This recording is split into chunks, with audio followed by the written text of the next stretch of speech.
George Lewis here. No, we're both third generation in the business. Yeah. You know, I'm son of George Padrón, and then he's son of Seth Padrón. And this is their cousin Gabriel, who's a GM here in Nicaragua. And then this is Orly Padrón, which is another of the second generation. Nice to meet you. Nice to meet you. Jorge Padrón, owner of Padrón Cigars, acquired this 153-acre high-altitude farm in Estelí, Nicaragua, named La Florinda, in honor of his mother. Situated 1,200 meters above sea level, this newly purchased land marks a significant expansion for the Padrón family.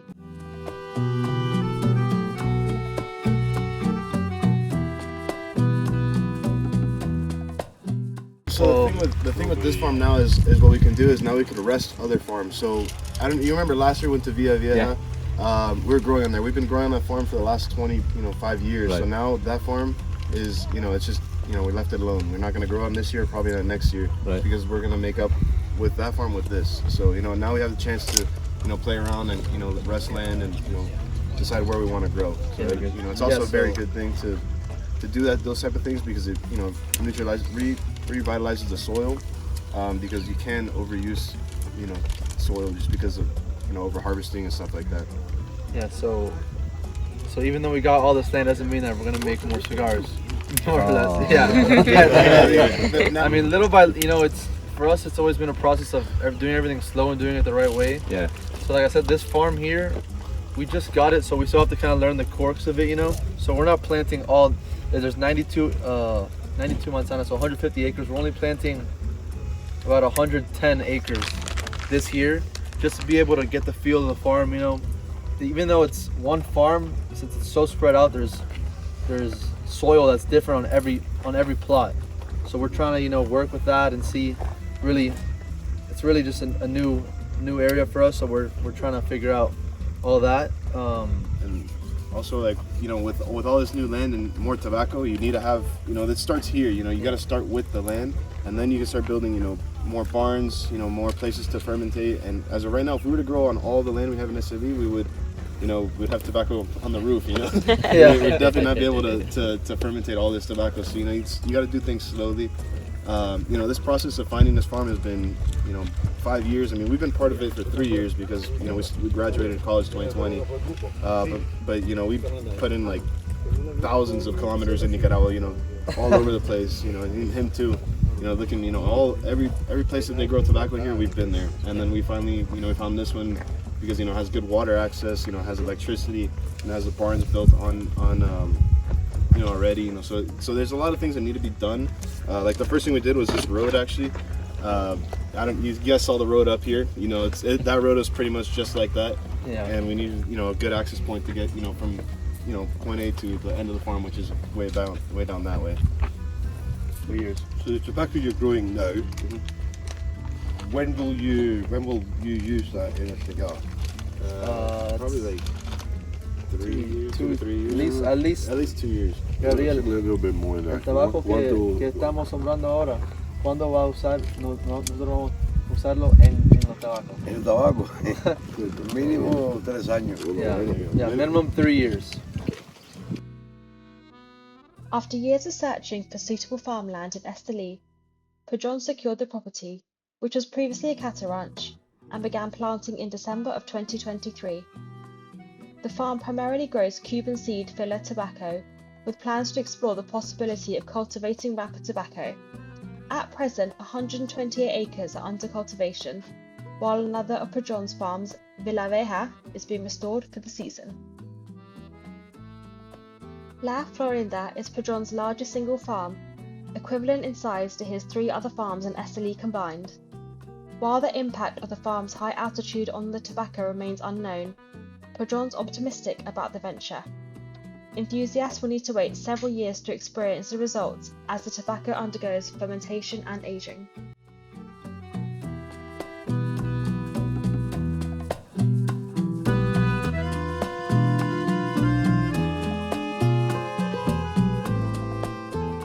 That's a really cool thing about this farm is that you get to see the difference, in stages. Like, if you look just there over there, that's 20 plus days compared to just 8. You know, so it's a big change that happens in a very short amount of time.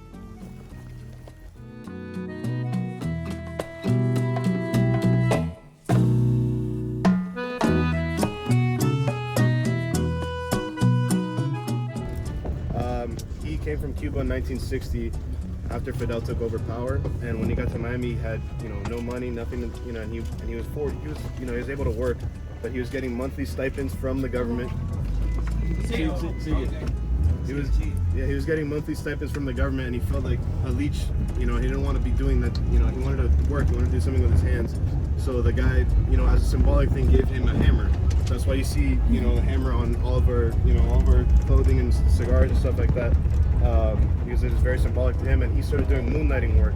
You know, doing finishing carpentry, like panel work and stuff like that for upcoming businesses in Miami. And with $600, he started Padron Cigars, and that was in 1964 in Miami. It was with one roller. And after, you know, he started making more cigars, and, you know, at that time he didn't know Nicaragua. He was just sourcing tobacco from, you know, different regions and places like that, until by chance Somoza, which was the president of the time here in Nicaragua, was doing an experiment with tobacco, and he was growing, you know, plots of land here and there, and he wanted to sell tobacco to Europe and to America, and he knew if my grandfather was, you know, an upcoming cigar maker in Miami, so he sent someone to sell the tobacco to Europe, and on his way to Europe he stopped in Miami and he found my grandfather. And my grandfather said, "Look, I love this tobacco, but, you know, I don't have the money to buy all of it. I'll buy what I can. You know, go continue your trip to Europe, but you probably won't have good luck there." And, you know, he didn't sell any tobacco in Europe, so on his way back, my grandfather bought the tobacco, and that's when we started using Nicaraguan tobacco. And that was in 1970. So a full 6 years, and then 1972 was the first time he came down to Miami. To Nicaragua, and started, you know, looking at land, buying land, and, you know, from then on it's just expanded into what we are today. So there are a lot of family members in this business, in our company. You know, I'm third generation, Orly here, second generation. You know, all of the original, you know, the second generation all still do work in the company. My dad, he's the one in charge, then Orly's second in charge, and then we have Age's mom and Elizabeth, who all do tasks for the business. And then between all of them, there's about 12 grandchildren that work full-time, or, you know, I think like 10 that work full-time in the business back in Miami. So, you know, it is a fully family-run operation, and it's not just in, you know, our side, you know, the Padron side. There's also, you know, generational workers that work with us. You know, we have people that have been here for 50, 60 years, you know, since the beginning, and they have, you know, their grandkids and their kids also working with them. So, you know. Yeah, Caesar as well. Example. Yeah, Caesar's a classic example too. Caesar's dad. Caesar's father started with my father in Nicaragua since the beginning, and he's now retired and all. But Yeah. Caesar's father. So You've had to keep Caesar, right? Oh, And Caesar's son also works with us too. Yeah. Really? Yeah. He does. And what's he called? Caesar Jr.? Caesar. Oh, wow. Yeah, no, we're not that creative with names. We're not that creative. That's what's happening in quiz question. but overall, our Padron families, everybody here, everybody in Nicaragua and Miami. So we consider everybody in our factory and all the employees are part of the family as well, because they've been with us for over 50 years. I mean, the sons and daughters have worked in the factory. In the factory right now we have mothers and daughters working also, and fathers and uncles, and we're all together. So A lot of family in this business. yeah, we can't fire anybody. Right, but you don't have to work hard to recruit. Yeah, That's right. exactly. There you go.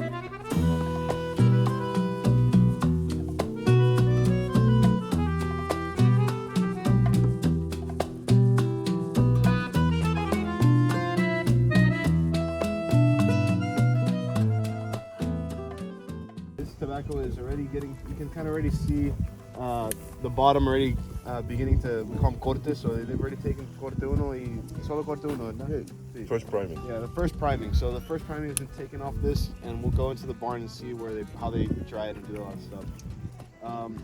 This has also been here for around like 65 days, so you kind of see like from 0 to like 65 how much it changes, and it'll be here for another 40 plus days. I'd like to grow, like I said earlier, 15 leaves.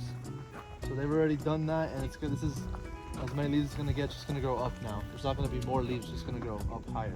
Yeah, and you'll notice on all the ones that are in the middle here on the row, they'll have the sides taken off just before the tractor to move with ease. So this is called the first real priming is the cajon, which is this one. You'll see it all the way down just so you don't damage any of the leaves, and then you'll proceed with the regular primings, the 1 through 5.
$50 years also. 50 years. Yeah, you don't look 50. Yeah. Yeah? No te parece 50. Dicen.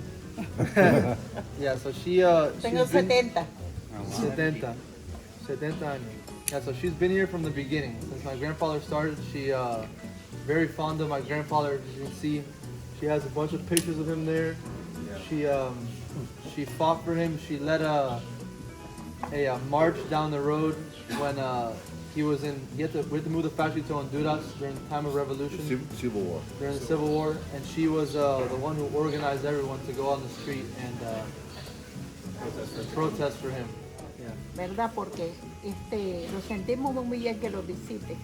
Sabemos que nuestra empresa ha sido siempre única, en primero o en segundo, pero siempre hemos estado con el esfuerzo de todos los nicaragüenses. Yeah, she says Y ellos que se portan muy bien con sus trabajadores. she says that she's very thankful for you guys to come. And, El gerente que se mantiene con nosotros. yeah. Y él es Orlandito. Yeah, and she says that she's very thankful for us that we Y treat ellos que everyone the son right nuestra way. generación, que son los van a ser los jefes principales después con él. Ya nosotros más viejitos y vamos a estar aquí. Yeah, she says that she has a lot of fun training us and watching us grow up and So she's seen learn everything. She's seen us grow up, and she also saw my dad grow up. Like my dad was coming here when he was, yay big, riding a skateboard. Don Orlando Padrón era una persona muy especial en Nicaragua, porque él era una persona que apoyaba a su gente, en las guerras, en los huracanes, en los saqueos, todo eso, él siempre estaba pendiente de su gente, ayudarlos. En dinero, pagando meses caídos, en víveres. Yeah, she said that my father, their grandfather, was a very person that he was always taking care of his employees during all time, good or bad, and he was very good to them and to all the workers. And she's now glad that the new generation is taking over, which in the future there will be the next one coming up. So The weight on the shoulder. Yes, a lot of weight on the shoulder. There you go. So yeah, so Él siempre estará en nuestros corazones. he En will toda la always gente be que lo in their conocimos. hearts because they've known him for such a long time. So what you're seeing here, this is the process of once it comes off the farm, out of the barns, it comes into fermentation rooms that we're gonna see now. So from there, from the barns it gets fermented, and then once it gets fermented enough, then it comes to this step. This step is after the fermentation. So we'll go now to the fermentation just to show you guys.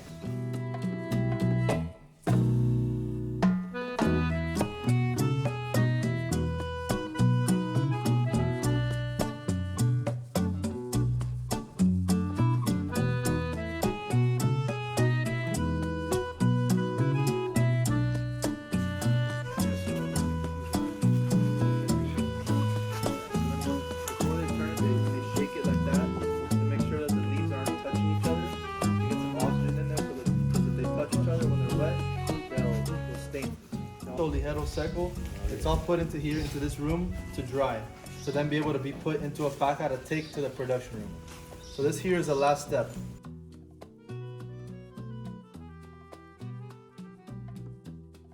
That we're resting.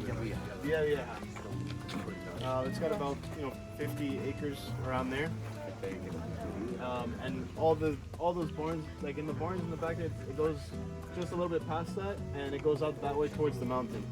And over there in that corner, we do have our carpentry factory, which was explaining to Scott and some of you. We do make all of our boxes in-house. We do have a recycling program for our boxes as well with our U.S. retailers. I was talking to Scott about maybe doing some recycling, but he said we got to pay for freight. That's not gonna happen. Yeah.